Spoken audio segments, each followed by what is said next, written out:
Hello welcome back to wonder touch media. It's me Kichu. അപ്പോൾ നമ്മൾ ഇന്ന് ഉണ്ടാക്കാൻ പോകുന്നത് ഇഞ്ചിക്കറിയാണ്.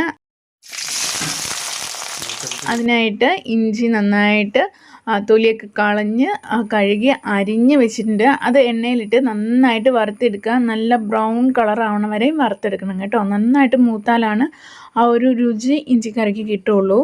അതുവരെ നന്നായിട്ട് വറുത്തെടുക്കുക. നല്ല മുരുമുരുന്ന് ക്രിസ്പി ആയിട്ട് വരണം. ഇപ്പോൾ നമ്മുടെ ഇഞ്ചി നന്നായിട്ട് മുരിഞ്ഞു വന്നിട്ടുണ്ട്. നല്ല ബ്രൗൺ കളറിലേക്ക് മാറിയിട്ടുണ്ട്. ഇനി നമുക്കത് കോരി മാറ്റി വയ്ക്കാം. ശേഷം അതെല്ലാം കൂടി ഒന്ന് മിക്സിയിലിട്ട് അടിച്ച് പൊടിച്ചെടുക്കാം.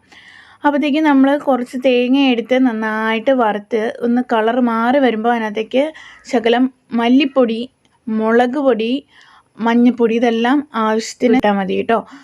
അതൊക്കെ കൂടി നന്നായിട്ട് വറുത്ത് എടുത്ത് വയ്ക്കാം.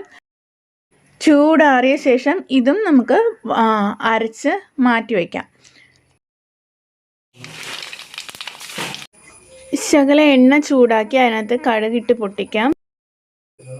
ഇതിലേക്ക് ശകലം കറിവേപ്പിലയും വറ്റൽമുളകും കൂടി ഇട്ട് മൂപ്പിച്ചെടുക്കാം.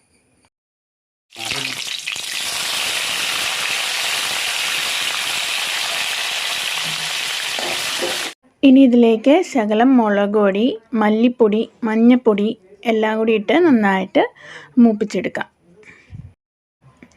നന്നായിട്ട് പൊടിമണം എല്ലാം മാറി മൂത്ത് വരുമ്പോൾ ഇതിനകത്തേക്ക് ശകലം വെള്ളം കൂടി ഒഴിച്ച് തിളപ്പിച്ചെടുക്കാം. ഇതിപ്പോൾ നന്നായിട്ട് തിളച്ച് വന്നിട്ട് ഇതിനകത്തേക്ക് നമ്മളിപ്പോൾ ഇട്ട് കൊടുത്തേക്കുന്നത് നമ്മൾ നേരത്തെ വറുത്ത് പൊടിച്ച് വെച്ചിരിക്കുന്ന ഇഞ്ചിയാണ് കേട്ടോ. നന്നായിട്ട് ഇളക്കി കുറുകി വരുന്ന സമയത്ത് നമുക്ക് അതിനകത്തേക്ക് പുളിവെള്ളം കൂടി, വാളംപുളി പിഴിഞ്ഞ് വെച്ച് ആ വെള്ളവും കൂടി ഒഴിച്ചു കൊടുക്കാം.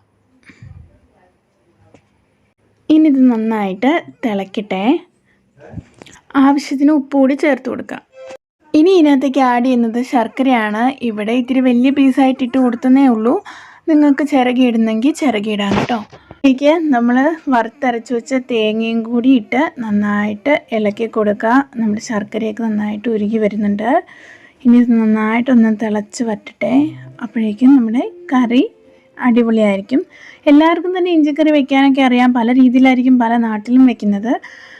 അപ്പോൾ ഇഞ്ചിക്കറി വെക്കാൻ ഒട്ടും അറിയാത്തവർക്ക് വേണ്ടിയിട്ടാണ് ഈ വീഡിയോ. എല്ലാവരും കാണുക, ഷെയർ ചെയ്യുക, സബ്സ്ക്രൈബ് ചെയ്യുക, ലൈക്ക് ചെയ്യുക, കട്ട സപ്പോർട്ട് തരിക. Okay, by.